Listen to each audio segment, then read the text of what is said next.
क्रांतिकारी जोहार. जोहार. राजेंद्र गावित, आमदार राजेंद्र गावित यांच्या संदर्भामध्ये उलगुलन ब्रिगेडने जे आंदोलन पुकारलेलं आहे, मुळात हे आंदोलन ख्रिश्चन मिशनरीज किंवा इतर काही पंथ जे धर्म आदिवासी भागामध्ये अनुसूचित क्षेत्रामध्ये भोळ्या भाबळ्या आदिवासी लोकांना फसवून त्यांना धर्मांतरित करीत आहेत, ह्या मुद्द्यावरती उलगुलन ब्रिगेड अनेक महिन्यांपासून लढा देत आहे. यातच ज्या वेळेला राजेंद्र गावित यांच्या संदर्भात त्यांच्या जे मूळ गाव जे आहे त्या मूळ गावाकडून जेव्हा उलगुलन ब्रिगेडला एक मेसेज आला आणि फोन आला की राजेंद्र गावित यांची आई ह्या स्वर्गवासी झालेल्या आहेत आणि त्यांचे जी कबर विधी जी आहे हे ख्रिश्चन पद्धतीने करणार आहेत, हे जेव्हा मला कळलं तेव्हा आम्ही त्यांच्या गावाला गेलो आणि त्या जिथे कबरविधी केली होती त्या कबरविधीमध्ये जाऊन आम्ही तेथील व्हिडिओज काढल्या आणि या संदर्भामध्ये राजेंद्र गावित यांनी आमच्याशी संपर्क केला की ती आमची आई नाही, ती आमची मावशी होती. आणि हाच मुद्दा त्यांचे जे समर्थक आहेत या समर्थकांनी पकडून घेतला की अरे बाबा, राजेंद्र गावित यांची आई ही 1996लाच झालेली आहे, मृत्युमुखी झालेली आहे आणि तुम्ही खोटा प्रचार करत आहात. मुळात कदाचित आमच्या हातून ती चुकी झाली असेल की त्यांची ती आई म्हणून आम्ही उल्लेख केला. आणि मावशी ही सुद्धा एक आईच असते, कारण की त्या कबरविधीवरती हा जो तुम्हाला मी दाखवेल नंतर व्हिडिओमध्ये, हा जी निमंत्रण पत्रिका आहे या निमंत्रण पत्रिकेमध्ये बेटकीबाई धेड्या गावित आणि आमदार गावित यांचं नाव सुद्धा राजेंद्र धेड्या गावित, हे जे नावामध्ये जे साम्य आहे या साम्यामुळे आम्हाला कदाचित गैरसमज झाला असेल. परंतु तेथील लोकांशी जेव्हा आम्ही बोललो तेव्हा ते बोलले की ह्यांचं पूर्ण कुटुंब हे ख्रिश्चन मिशनरीज झालेलं आहे, कारण की ह्या निमंत्रण पत्रिकेमध्ये राजेंद्र गावित यांचं नाव असून राजेंद्र धेड्या गावित आणि ब्रॅकेट कंसामध्ये मुलगा असं लिहिलेलं आहे. तसंच त्यांच्या पत्नीचं रुपाली राजेंद्र गावित सून असं उल्लेख आहे. तर राजेंद्र गावित यांचे जे कोणी समर्थक असतील त्यांना आम्ही विनंती करतोय की भले ती त्यांची आई नसेल पण मावशी आहे, परंतु महत्वाचा मुद्दा हा आहे की मावशी असो या कुणी इतर नातेवाईक त्यांचे असो, त्यांची कबरविधी ही ख्रिश्चन पद्धतीने केलेली आहे. त्यांचा सिम्बॉल इथे लिहिलेला आहे की येशू म्हटले, म्हणजे येशूच्या संदर्भामध्ये पूर्ण मेसेज दिलेला आहे.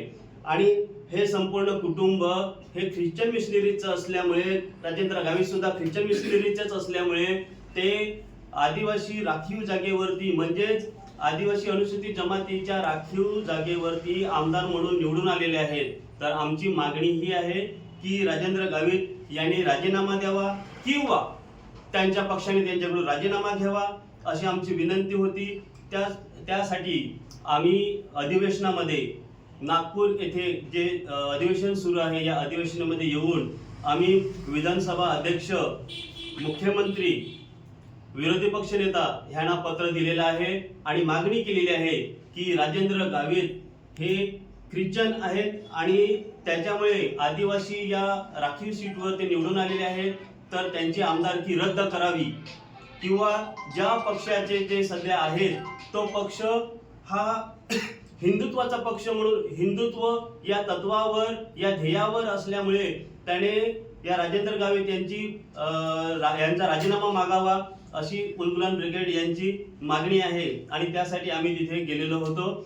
आणि एवढंच नव्हे तर या राजेंद्र गावित यांच्या ज्या ठिकाणी आम्ही गेलेलो की जिथे कबरविधी आहे भोमदीपाडा, त्या एरियातील तेथील ग्रामपंचायत लोकांनी आमच्यावरती तक्रार अर्ज तिथे दाखल केला. त्यांना सांगतोय की आम्ही तेथील जे चित्रफित केली, हे जे काही केले असेल ते कब्रस्तान हे तुमची प्रायव्हेट प्रॉपर्टी नाही, ते सार्वजनिक ठिकाण आहे आणि आमच्या मतदारसंघातील आमदार हा ख्रिश्चन असल्याने त्याचा राजीनामा मागण्याचा आमचा पूर्ण अधिकार आहे. एवढंच नव्हे तर राजेंद्र गावित हे पालघरमध्ये जिथे त्यांचा भाड्याचा बंगला होता आहे, तो भाड्याचा बंगला सुद्धा ख्रिश्चन मिशनरीचं कंपाऊंड आहे, मिशनरी कंपाऊंड.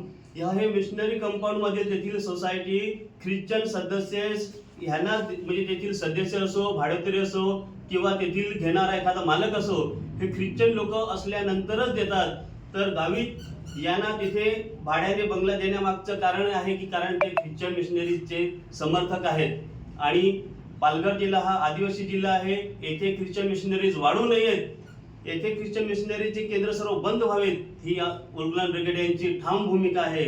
आणि हे ज्या बेसवर आम्ही बोलतोय ते मी नेहमी सांगतोय की आमदार राजेंद्र गावित यांना अनुसूचित क्षेत्रात निवडून आल्याने त्यांना चांगलंच नॉलेज असेल की पेसा कायदा 1996 याच्यातील त्यांनी कलम 4घ वाचावा.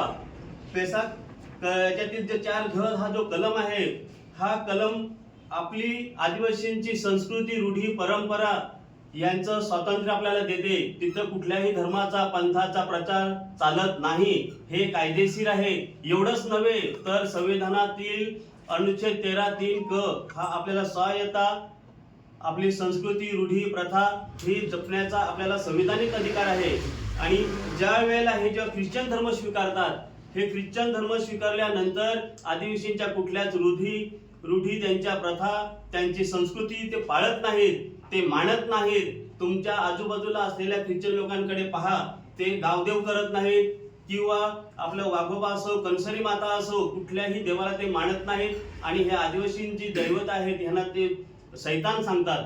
मग मला सांगा की आदिवासी समाजामध्ये तेढ निर्माण करतोय अशोक शिंगाडा असे त्या लोकांनी तेथे जे वक्तव्य केले हे चुकीचं आहे. आम्ही तेढ निर्माण करत नाही, तर आदिवासी संस्कृती जपली पाहिजे. आदिवासी परंपरा ही आदिम जमातीची आहे, आदिवासी कुठल्याही धर्माचा नाही. ही संस्कृती जपली, ही संस्कृती टिकली तर आदिवासी टिकेल, हे उलगुलान ब्रिगेड या आदिवासी संघटनेचा मूळ उद्देश आहे. आणि यासाठी आम्ही राजेंद्र गावित यांचा राजीनामा कुठल्याही परिस्थितीमध्ये घ्यायला लावणार. आणि जर विधानसभा अध्यक्षाने किंवा मुख्यमंत्र्यांनी याच्यावरती निर्णय घेतला नाही किंवा त्यांच्या पक्षप्रमुखांनी जर हा निर्णय घेतला नाही, तर उलगुलान ब्रिगेड ही आझाद मैदानावरती तीव्र आंदोलन, वेळ प्रसंगी उपोषण करायला तयार आहे. आणि पुन्हा एकदा समाजाला मेसेज देईल की राजेंद्र गावित यांनी केलेले हे जे विधी आहे, कबर विधी, हे ख्रिश्चन पद्धतीने केले. तिथे आई की मावशी किंवा कोण नातेवाईक हे महत्वाचं नाही, महत्वाचं आहे की त्याने ख्रिश्चन पद्धतीने केलेलं आहे, त्याने ख्रिश्चन धर्म स्वीकारलेला आहे, हे मान्य करा. चुकीचा मेसेज कोणाला पाठवू नका. आणि ह्या मतदारसंघामध्ये, पालघर जिल्ह्यामध्ये राजेंद्र गावित हे याच्यापुढे कधीच निवडून येऊ नयेत, याच्यासाठी याची खबरदारी घ्या. आदिवासी संस्कृती जपा, इतर जे काही मूळ धर्म आहेत हे धर्म जपा, ही उलगुलान ब्रिगेडची मागणी आहे. जोहार. जोहार.